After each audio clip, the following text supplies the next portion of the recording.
Welcome back to Spooky Stories and Spooky Night with me. So, today's story is something that I got from my online friend. Yeah. I do have some online friends and I like to talk to them, and fortunately, I got some stories from them which I will share in the upcoming days. So, this story is actually about a, my friend who is originally from Iran. So they were from the side parts of Iran. Now, if you guys know anything about Iran, it is located in the Persian Gulf, surrounded by the Mediterranean Sea, and it's a kind of a deserted place. Like it's full of sand, full of desert, full of full of mysteries. Like whenever I think I say desert, it might bring you to the realization of Arabian Nights, because yeah, why not, it's magic.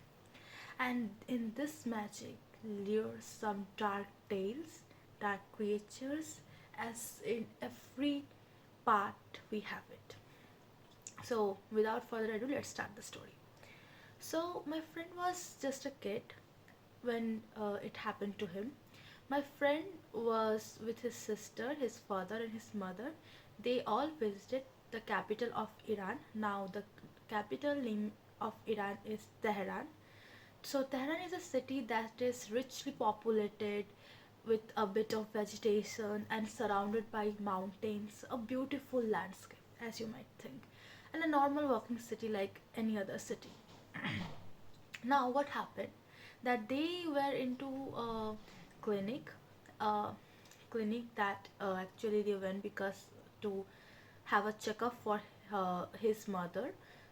It was, I believe, a gynecologist clinic, and they went there. What happened, that the both kids were just asked by their parents, like their father, that they should stay in the clinic yard and shouldn't move around or cause any trouble. And their father may have went for some calls or something else, and their mother went in for the checkup. Now some time passed and they both were bored, but so he decided to go and find his mother. Now he believed that he knew where his mother might have been, so he followed her, like he followed the directions he might have gone in, and he reached the courtyard. And as the courtyard has some rooms, all rooms were filled with nurses, people, waiting patients. As you can see, you can picture as a hospital or a nursing clinic. That was like that. He went into one of the quarters. It was quite crowded and busy, and he was quite sad and quite actually scared, as a child may be, because of course you feel scared when you are a child, you don't have your parents. So he went and he was searching for his mother, looking like he was looking like right and left, but he didn't saw her. That time that time he found that there was actually a bit of a corridor, like a not a bit of a corridor, like this was the room.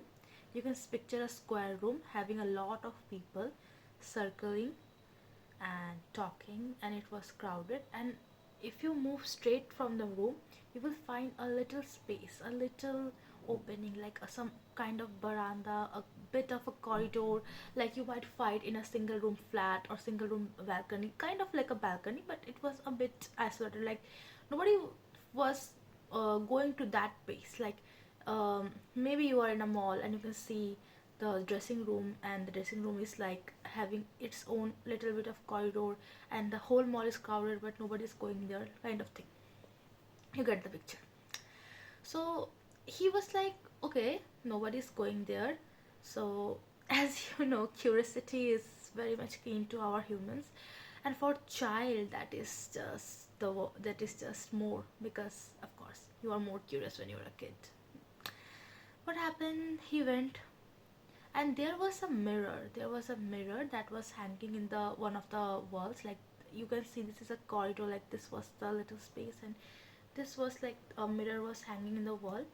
And he just saw his reflection, and then he saw a reflection behind him, and it was his mother's face which was smiling at him. He was so happy, like, oh my god, maybe mom was standing here, because of course the area was crowded, and he somehow missed her, somehow missed that she was standing here. So he just turned back. But the moment he turned back, he saw there was nobody.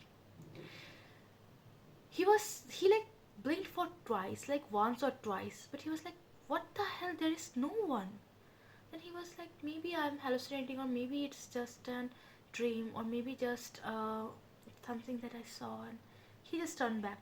He looked at the mirror again, and there she was again, the smiling face, her mother, his mother. He was patronized, he was like stupefied, he was like he was like a statue there. He was standing there, he stood there, and he was like, oh my god, what's this? I swear that there was nobody. I swear that mom isn't there. I just looked back. But to confirm it, he did it again. But there was no one again. He just looked back again at the mirror, and there was this face. There was his mother again smiling at him.